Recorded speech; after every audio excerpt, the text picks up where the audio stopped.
Chers téléspectateurs, amis du livre, de la lecture et de la culture d'expression française.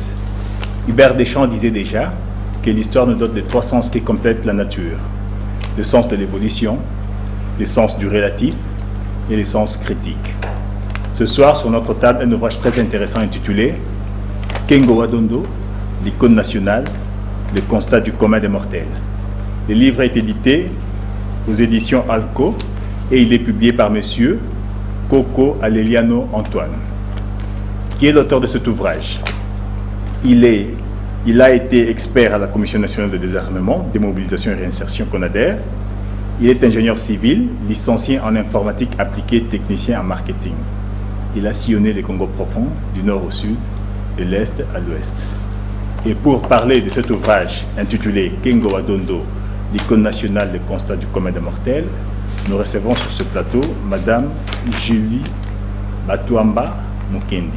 Et pour la présenter, je laisse le soin à mon ami d'antenne A, José Moussangana, de la faire. Ben, comme tu as dit, elle s'appelle Julie Batouamba Mukendi et elle a un diplôme d'études approfondies en droit public, diplômée d'études supérieures spécialisées en administration internationale et puis diplômée d'Institut d'études politiques à Paris. Donc elle a fait la Sciences Po, mariée, elle est mère de 4 enfants, dont 3 garçons et une fille. Bonjour Madame Julie. Bonjour. Et directement la première question, que dire par rapport à cet auteur Coco Aleliano? Je voudrais féliciter Monsieur Coco parce que écrire un livre n'est pas donné à tout le monde. Compte tenu de son âge, c'est quelque chose dont il rêvait certainement, et d'avoir pu le faire, d'avoir pu aller jusqu'au bout de son rêve, c'est encore mieux. Et le sujet qu'il a choisi, Kengo Wadondo, l'icône nationale, est un sujet qui n'est pas facile non plus. Donc, puisqu'il a réussi le tout, je ne peux que lui tirer mon chapeau. Donc, félicitations à Monsieur Coco, et j'espère qu'il fera des émules, parce que le livre, c'est quelque chose de très important. Et il est intéressant de voir que des jeunes, un jeune de cette génération, ait pu faire ce qu'il a fait. Donc, j'espère tout simplement qu'il fera des émules. Alors, le livre s'intitule Kengo Wadondo, l'icône nationale, le constat du commun des mortels. Qui est Kengo Wadondo? Parce que c'est le titre, évidemment, à l'affiche du livre. Qui est Kengo Wadondo? Oui, là, je ne vais pas me baser rien que sur le livre. J'ai le privilège d'avoir travaillé avec M. Kengo et donc je vais vous donner en quelque sorte un témoignage de ce que je sais. Quand j'entends le nom Kengo, pour moi je vois tout de suite homme d'État. Kengo pour moi c'est un homme d'État, c'est un démocrate. C'est quelqu'un qui a une mémoire prodigieuse, c'est un leader charismatique. Il a un ascendant certain sur les gens. C'est un homme qui a une présence. En tant que chef, je peux vous dire que c'est un chef très exigeant, très rigoureux, mais c'est un chef qui est juste. C'est un chef qui est juste. Avec lui, on apprend continuellement. On ne s'ennuie pas. C'est un chef pour qui, je dirais, on est fier de travailler. Parce que vous savez, quand on fait les cabinets, on voit toutes sortes de chefs. Il y en a des bons, il y en a des moins bons. Et je crois que dans le domaine, M. Kengo est le meilleur. Donc on est fiers parce que quand il prend la parole, vous savez que ce qu'il va dire sera édifiant. Donc c'est quelqu'un avec qui on a plaisir à travailler. Et en plus de ça, c'est quelqu'un qui inspire le respect. Moi, personnellement, j'aurais du mal à travailler avec quelqu'un qui ne m'inspire pas de respect. Pas que je puisse manquer de respect à quelqu'un, mais je veux dire, quelqu'un que j'admire, en fait, c'est ça. C'est un respect qui est teinté d'admiration. Autre chose sur M. Kengo, c'est un homme de culture. M. Kengo, et c'est bien puisque nous sommes dans une émission qui parle de livres, est quelqu'un qui aime les livres et qui les lit. Il aime les livres, il les lit. Et donc, à l'occasion, peut-être vous pourrez l'inviter dans votre émission pour, on ne manquera pas de le faire. Pour commenter un livre. Je pense que c'est un homme qui est très sensible, contrairement l'opinion qu'on peut avoir de lui. Justement, puisque vous en parlez, il est connu, il a été 3 fois ministre, il est connu, il est célèbre à cause de sa politique d'austérité qui a pratiquement paupérisé, c'est qu'on dit de lui, qui a paupérisé la population à un certain moment de la gestion de la chose publique. Bon, c'est vrai, il y a tellement de clichés, vous savez, mais parler de Kengo comme celui qui a paupérisé la population congolaise, c'est une erreur et je pense que vous le savez.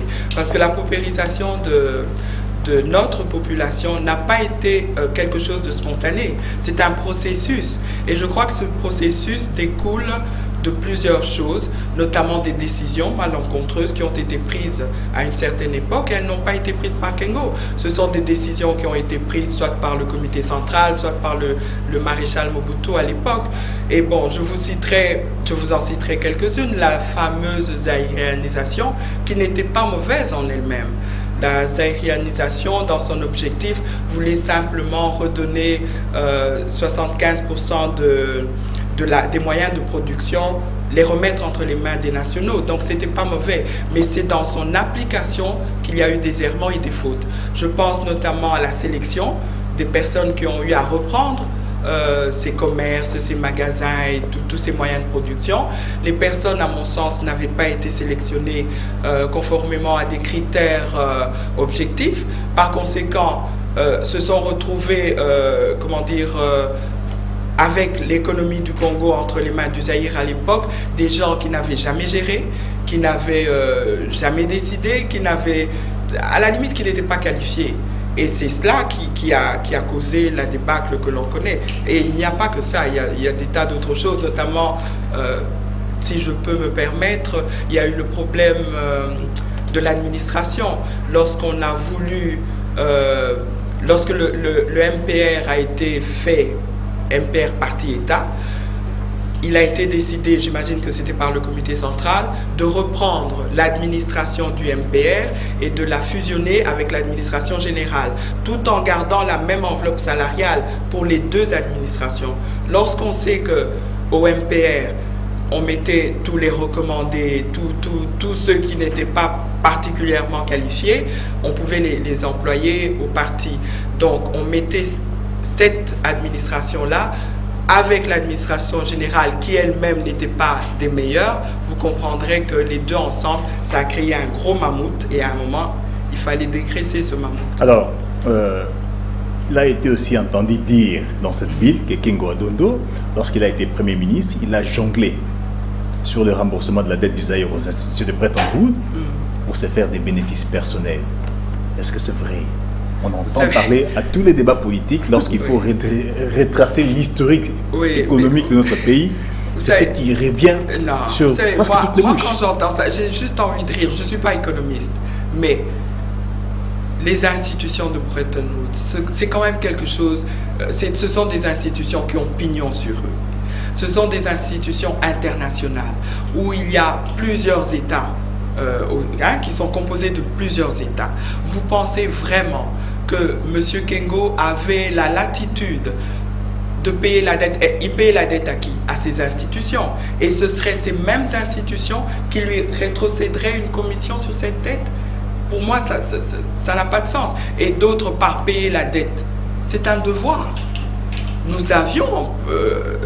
devions cet argent, nous devions le payer. Et je pense que ne pas le faire allait nous conduire dans un engrenage. Il y allait de la crédibilité du Congo, il y allait de l'avenir du Congo, puisque nous avons besoin de ces institutions. Et pour être crédible, je pense que nous devions d'abord commencer par respecter nos engagements et payer la dette. Dette qui, je vous le rappelle, n'avait pas été souscrite par Kengo. Il ne faisait que raccommoder ce que les autres avaient abîmé en quelque sorte. D'ailleurs, c'est ça son rôle. Chaque fois qu'on a fait appel à Kengo, c'est quand la situation était au plus mal, il n'y avait personne pour faire quoi que ce soit, on appelle Zoro. Et en 1997, Mobutu est évincé, il y a l'entrée de la FDEL, Congo en profite pour prendre le chemin de l'exil. Pourquoi cette fuite? please. Non, ne parlons pas de fuite parce que M. Kengo est parti, il est sorti du pays avant l'arrivée de la FDL. Et s'il est sorti du pays à ce moment-là, c'est tout simplement parce qu'il avait son check-up, il devait faire son contrôle médical et c'était un rendez-vous qui était pris bien avant. Donc, il n'avait aucune raison de fuir. M. Kengo n'est pas un trouillard. Ce n'est pas le genre d'homme à s'exonérer d'une responsabilité s'il est responsable. C'est pas son style, c'est pas un trouillard. Je pense que, justement... Avait-il quelque chose à se reprocher par rapport à cette entrée de l'AFDEL? Quelque chose comme quoi? Par exemple, la manière de gérer la chose publique? Non, non, vous savez, avoir pris les décisions qu'il a prises, des décisions qui manifestement étaient impopulaires, mais qui devaient être prises, pour moi, pour prendre ces décisions-là, il fallait faire preuve d'un courage politique. Il ne s'est pas occupé de sa popularité. Il a vu ce qui était bon pour le pays, ce qui était bon à moyen ou à long terme pour la population, et c'est ce qu'il a fait. Évidemment, si nous avions continué avec ce programme, nous en aurions vu les bénéfices. Mais beaucoup se sont agités. Les politiciens politiques ailleurs ont préféré parler de rigueur, on ne mange pas de rigueur, détournant en fait le problème. Et finalement, Kengo a été remercié par Mobutu. Donc, moi je pense que quelqu'un qui peut prendre des décisions impopulaires dans l'intérêt du pays, en faisant fi de sa popularité, bon, je ne vois pas pourquoi il devrait fuir. C'est vraiment dire que c'est un homme qui a un certain courage politique. Pourquoi aurait-il fui l'AFDL? Je vous retourne la question, je ne vois pas. C'est nous qui posons des questions. Alors, je vous le conseille. Qu'est-ce qui explique que quelques jours après son retour, parce qu'en 1996 il est parti, et en 2003 en novembre il est rentré. C'est ça. Nous étions en pleine transition, l'homme arrive ici, d'abord il est caillassé au niveau de... Son cortège est caillassé au niveau de la Tchangou. Oui. Il arrive ici, il est interpellé et son passeport a été même saisi. Qu'est-ce qui s'est passé? Puis quand il est arrivé à la transition, peut-être qu'il est venu voir son pays, mais il est venu sans ambition politique parce qu'il ne s'est même pas exprimé. Peut-être qu'il essaie d'exprimer en tant qu'homme d'État sur la marque du pays. C'est vous qui dites qu'il est venu sans ambition politique. Ce n'est pas ce que les gens qui étaient au pouvoir à l'époque ont pensé, puisque s'ils ont fait tout ce qu'ils ont fait, parce que moi je suis persuadé que ce n'est pas la population qui d'elle-même a décidé de caillasser le cortège de Kengo. C'est quelque chose qui a été instrumentalisé, c'est quelque chose qui a été orchestré. Kengo fait peur. Kengo fait peur tout simplement parce que, à mon sens, c'est le seul homme d'État réel que nous ayons dans ce pays. Et Kengo fait peur parce que lorsqu'il est rentré, les gens qui étaient au pouvoir à l'époque, fort de toutes les rumeurs, Kengo n'a pas de base, Kengo n'a pas de popularité, mais quand Kengo est rentré, il n'est pas rentré en rasant les murs, il est rentré par la voie royale, il est arrivé par l'aéroport de Ndjili, il est entré par le salon d'honneur, il a été accueilli par ses sympathisants. C'est un enfant du pays qui rentre au bercail après un long séjour à l'étranger, il avait ses partisans et ça ne pouvait pas plaire. Ça ne pouvait pas plaire. C'est ainsi qu'on lui a fait tout ça. Je crois qu'on voulait réellement le marquer psychologiquement et peut-être lui enlever toute velléité de candidature à quoi que ce soit. Mais je crois que c'est mal connaître l'homme. Il est président du Sénat, mais qu'est-ce qu'il a fait pour gravir cet échelon? Il a manigancé quelque chose? Non, il n'a rien manigancé du tout. Non, il n'a rien manigancé du tout. Je pense qu'il a fallu deux choses. La détermination d'un homme. Kengo voulait être président du Sénat.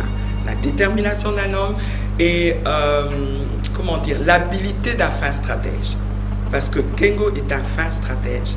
Donc, il voulait être président du Sénat, il est un fin stratège, il a mis tout en œuvre pour atteindre son but. Il connaît la classe politique congolaise. Et ça, je peux vous en parler parce que j'ai eu l'avantage et le privilège de couvrir une multitude d'audiences au cours desquelles il recevait les politiciens congolais, députés, ministres, tout ce que vous voulez. J'ai vu ces gens devant lui. J'ai vu l'ascendant qu'il avait sur lui. J'ai vu jouer son charisme. Donc je sais, il connaît ces gens. Et quand il dit il connaît réellement. Donc il a pu parler avec chacun d'entre eux. Il a pu convaincre. Parce que c'est un problème de conviction en fait. De conviction. Ensuite, connaissant la classe politique congolaise, il savait que dans la majorité présidentielle, les gens n'étaient peut-être pas satisfaits du choix qui avait été fait par leur camp pour les représenter au perchoir. Donc, il y avait ça aussi.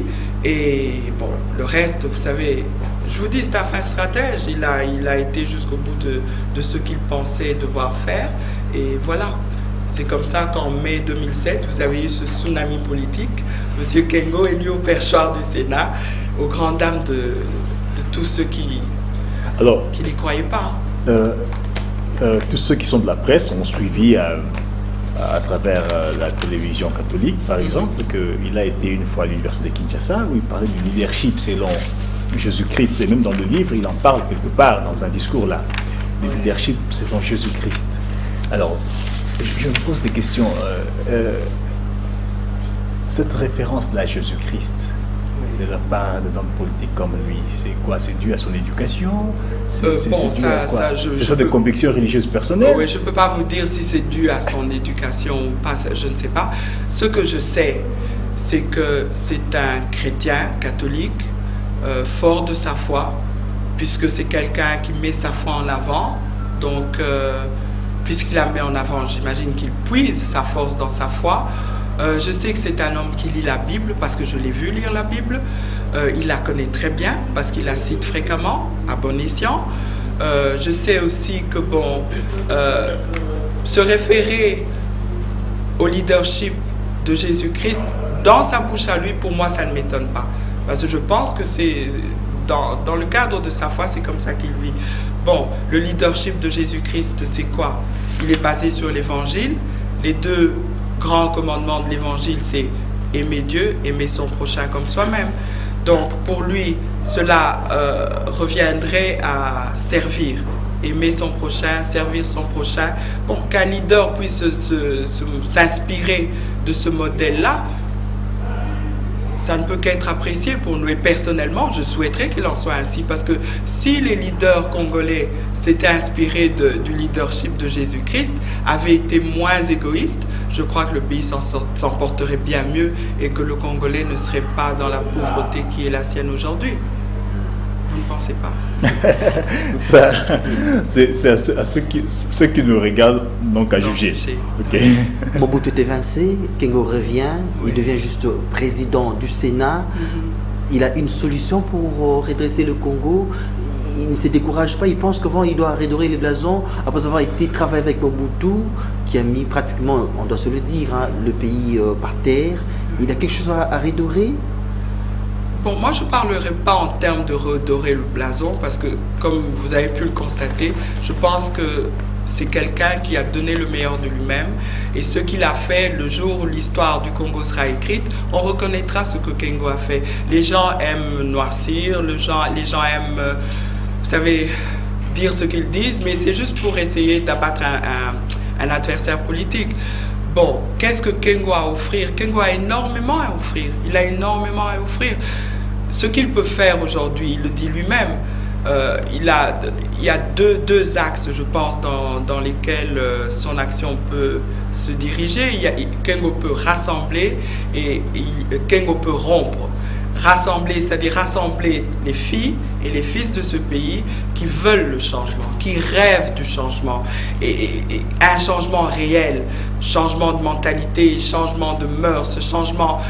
Vous savez, le changement a plusieurs formes. Si on veut que ce pays aille de l'avant, le changement doit être un changement en profondeur. Nous devons aller vraiment au fin des fonds pour transformer. Et quand je parle de rompre, c'est parce que M. Kengo nous